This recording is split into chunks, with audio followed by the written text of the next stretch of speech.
aku Debbie Herika Pratiwi. Di video kali ini aku mau cerita mengenai pengalamanku kerja di instansi pemerintahan, yaitu tepatnya di puskesmas.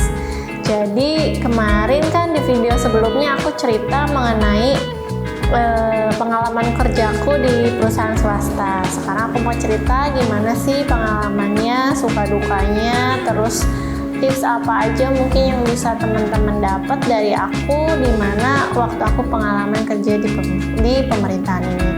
Jadi aku ini join di puskesmas pertama, atau kita sebut aja puskesmas A ya.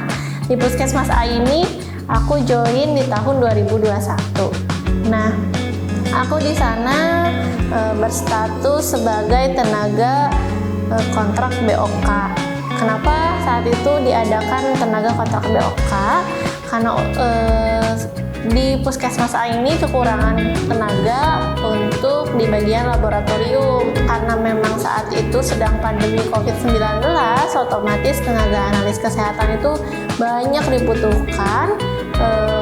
Jadi aku direkrutmen oleh puskesmas A ini gitu. Awalnya memang kenapa aku bisa dikasih kesempatan juga, kenapa aku cocok juga di puskesmas A ini, karena kan aku baru resign nih dari perusahaan perusahaan swasta sebelumnya. Aku resign dikarenakan aku punya anak, punya baby, sedangkan tempat kerja aku sebelumnya itu kan di kota. Jadi aku memutuskan untuk resign, kembali ke kampung halamanku di Kabupaten Kuningan. Selanjutnya aku join di sana, mendapat infonya tuh dari siapa? Dari temanku, dari status WhatsApp. Di situ lagi dibutuhkan analis kesehatan di puskesmas A ini. Udah, aku minta izin sama suami, aku minta izin juga sama orang tua gimana pendapatnya kalau aku ikut melamar ke puskesmas A ini. Singkat cerita, aku langsung datang ke sana, ke puskesmas A.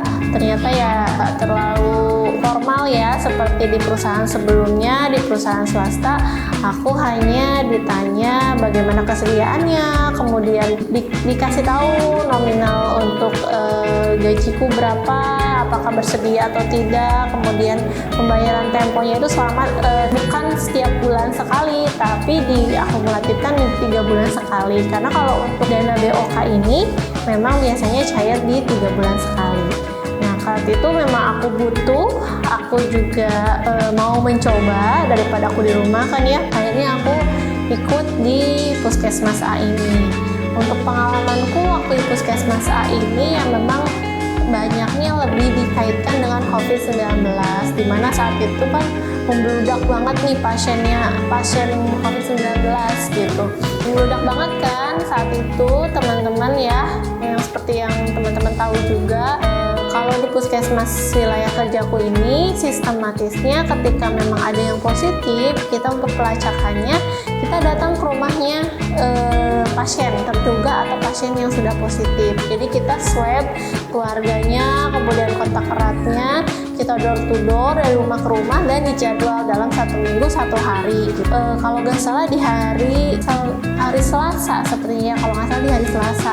Setiap hari Selasa kita muter wilayah kecamatan kita cari sampai kita pernah saat itu dapat kasus yang benar-benar membludak. Jadi kasus positifnya itu hampir 100 dalam kurun waktu tersebut, dan bayangkan dalam 100 orang aja kontak eratnya itu kan lebih banyak lagi ya, beberapa kali lipatnya gitu. Jadi kita kirim sampel untuk pasien COVID-19 dan saat itu kita sampai keliling sampai jam 4 sore dengan pakaian APD lengkap, hazmat dan sebagainya, masker dan semuanya. Itu sampai kita nggak minum, nggak makan, pokoknya luar biasa itu pas COVID-19. Dan akhirnya setelah itu pun nggak selesai, kita selesaikan administrasinya untuk dikirim langsung ke Bandung karena saat itu masih jarang lab-lab sekitar di sini.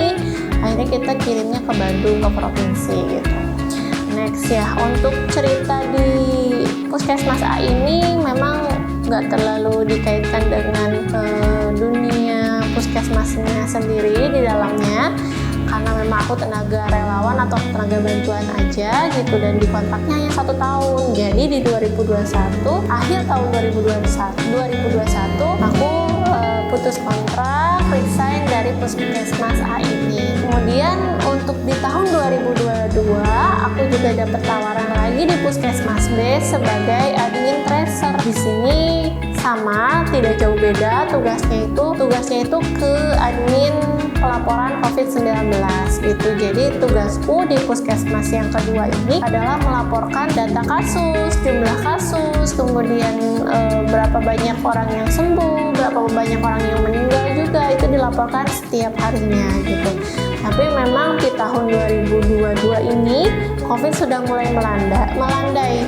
Angka COVID sudah menurun. Di awal tahun memang ya masih meningkat, tapi mulai ke akhir pertengahan sampai ke akhir itu mulai menurun. Akhirnya dinyatakanlah COVID-19 menjadi endemi gitu. Disitulah kita juga sebagai tenaga tracer maupun adminnya ikut mendapat pemangkasan gitu, karena dihapuskan program untuk relawan COVID-19 ini. Dan untuk selanjutnya aku lebih diperbantukan di puskesmasnya. Kenapa diperbantukan? Karena memang kontrak kita masih ada sampai akhir tahun ya 2022. Saat itu COVID-19 juga sudah tidak menjadi fokusnya kita. Aku lebih banyak bekerja di administrasi gitu. Aku membantu bendahara, SPJ dan lain sebagainya di bagian administrasi. Disitulah aku mulai paham, oh seperti ini ya puskesmas. Mekanisme bekerjanya seperti ini. Ada istilah admin, ada istilah UKP, ada istilah UKM, ada istilah mutu gitu. Di dalamnya ternyata kompleks banget ya kalau puskesmas, walaupun kecil, walaupun orang-orangnya tidak terlalu banyak, tapi tetap itu semua harus dijalankan. Apalagi setelah COVID-19 kita dituntut untuk melaksanakan akreditasi ulang yang seharusnya dilaksanakan 5 tahun sekali, tapi karena ada COVID-19 lah mundur. Jadi kita mulai bangkit lagi, kita mulai mempersiapkan diri untuk akreditasi. Diperbantukanlah di berbagai segmen ya di puskesmas itu sendiri. Itu ceritaku di Puskesmas B. Lanjut untuk selanjutnya, karena memang kontrakku sampai akhir tahun 2022, di 2023 qadarullahnya, alhamdulillahnya aku mendapatkan rezeki, mendapatkan kesempatan untuk menjadi ASN. Aku ditempatkan di puskesmas yang sekarang tempatku bekerja, dan aku juga bergabung di puskesmas ini di bulan Maret gitu. Kalau di sini karena memang aku bekerja sebagai full time lah gitu, misalkan bukan tenaga relawan, bukan tenaga kontrak. Aku di sini sebagai tenaga fullnya sebagai ASN, bukan tenaga kontrak, bukan tenaga relawan. Jadi aku lebih banyak terlibat di sini.